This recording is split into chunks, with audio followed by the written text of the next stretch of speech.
Aussi, il ne peut y avoir d'investissement.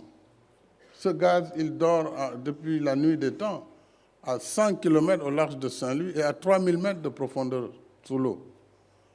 Il faut de la connaissance, il faut des investissements, il faut un know-how pour aller le chercher de là où il dort depuis qu'il a été généré. Ça fait des millions d'années. Donc, je me dois toujours de rappeler que l'industrie pétrolière est une vieille industrie. Elle est vieille de plus de 150 ans. Nous ne sommes ni les premiers ni les derniers à y arriver. Tout cela, je le dis, c'est vraiment pour la modestie et qu'on se concentre autour de l'essentiel. En effet, la Société de pétrole du Sénégal, Petrosen, chargée d'attirer les activités de promotion, d'exploration surtout, mais aussi d'exploitation, dont je suis moi-même un produit, ainsi que tous ceux qui sont là, Ousmane Ndiaye, qui l'a dirigé depuis longtemps, Mamadou Faye et tant d'autres, a été créée déjà en 1981. Et depuis 1981, nous avons parcouru du chemin dans la promotion de ce bassin sédimentaire, dont personne ne croyait. Et parmi ces étapes majeures, je voudrais citer seulement 1993, avec la découverte et la mise en service, en production de Diamniadio 14, c'est à moins de 2 km d'ici, DN14.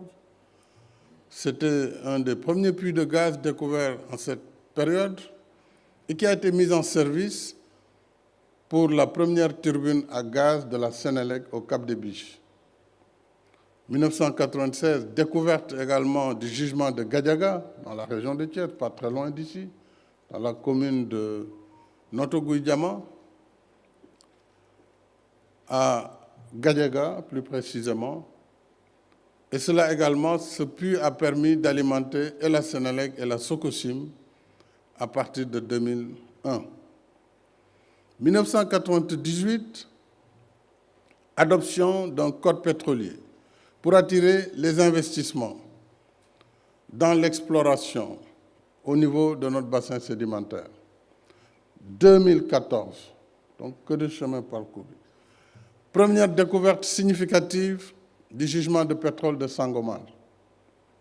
2015, découverte du gisement significatif de gaz au large de la frontière sénégalo-mauritanienne du Grand Tortue Ahmeyim, que nous partageons, comme vous le savez, avec la République sœur de Mauritanie, dans le cadre d'un partenariat de bon voisinage intelligent, apaisé et reconnu, mais également salué à l'échelle internationale. 2016, découverte du gaz dans le gisement de Yakar Teranga. Yakar Teranga est un puits qui a été découvert au large de Kayar, pas loin d'ici. Et en 2013, soit un an seulement après mon élection en 2012, j'ai fait adhérer notre pays à l'Initiative pour la transparence des industries extractives, ITIE, et ceci dans un souci de bonne gouvernance du secteur. Nous n'étions pas encore devant ces découvertes. Et je rappelle que l'ITIE est l'instance internationale indépendante chargée d'évaluer comment les ressources pétrolières, gazières et minières sont exploitées par chaque pays adhérent selon des standards internationaux rigoureusement prédéfinis. J'ajoute enfin l'avant-projet de loi portant répartition des retombées de nos investissements et des ressources générées entre les générations actuelles et futures. Nos efforts en matière de transparence ont payé. En atteste le score très élevé de notre pays, 93 sur 100, suite à la seconde validation du Sénégal, après celle de 2014, je crois, dans le cadre de la mise en œuvre de nouveaux critères d'évaluation très contraignants de la norme ITIE 2019, qui a été une norme appliquée dans 55 pays. Alors, ce bilan positif n'est pas seulement celui du gouvernement. c'est aussi celui de toutes les femmes et de tous les hommes travaillant jour et nuit dans le silence de leur bureau et au contact des rigueurs du terrain. Ce bilan est aussi le vôtre, chers membres de ce comité d'orientation stratégique élargi, qui, par ses réflexions, par les échanges et contributions, participent à maintenir notre pays dans les meilleurs standards internationaux.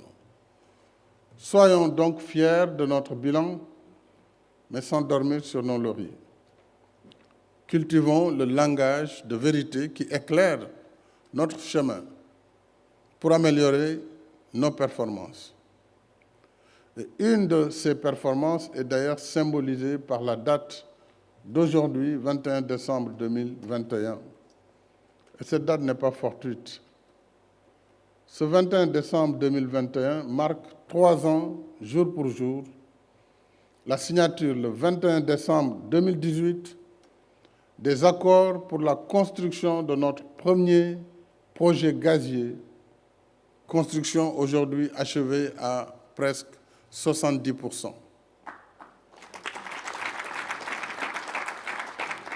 À terme, nous voulons atteindre 2 objectifs. 1. Investir dans les capacités de la Société africaine de raffinage, la SAR, détenue à 46% par l'État, qui passera à 49%, afin qu'elle puisse traiter notre propre pétrole, celui de Sangomar. Il serait paradoxal de produire du pétrole et de l'envoyer dans d'autres raffineries, parce que la nôtre n'a pas les capacités de traiter le brut produit chez nous. Au moins pour la consommation nationale dans un premier temps. 2, il s'agit de réaliser l'accès universel à l'électricité à des coûts abordables dans nos villes et dans nos campagnes. Et dans la quête de ces objectifs stratégiques, cette rencontre nous donne l'occasion de dialoguer, d'interroger nos experts et surtout de nous informer, mais également de mieux informer et de pouvoir décider en toute connaissance de cause. Au demeurant, un des rôles essentiels de ce comité devrait aussi être de relever et de redresser certaines contre-vérités qui alimentent sans fondement la clameur publique et qui portent préjudice à nos intérêts nationaux. Il nous faut également réfléchir sur des faits nouveaux, comme la décision récemment prise par un certain nombre de pays en marge de la COP26 de Glasgow, d'arrêter les financements à l'étranger des sources d'énergie fossile, même propres, comme le gaz. Alors cette décision pourrait avoir pour nous un impact particulièrement négatif au moment même où nous nous apprêtons à exploiter nos ressources gazières. Voilà un sujet qui doit nous préoccuper et nous occuper, car il y va de la croissance et de la prospérité de notre pays, et ceci à l'échelle africaine. Nous sommes clairement pour la lutte contre le réchauffement climatique. Et nos efforts en tant que pays sur ce plan sont appréciables, puisque au moment où nous parlons, les énergies renouvelables, solaires, éoliennes et hydrauliques constituent aujourd'hui plus de 31% de nos capacités de production électrique effectivement installées. 31% déjà. Le Sénégal a fait ce pas. Donc, une performance supérieure à celle de nombre de pays développés en matière d'énergie propre. Pour autant, en tant que pays qui pollue le moins et subissent le plus les effets des changements climatiques, nous ne pouvons pas nous priver de l'exploitation de nos ressources gazières. Nous devons plutôt travailler avec nos partenaires pour convenir d'un consensus international propice à une transition énergétique juste et équitable. Si nous avions des capacités du nucléaire...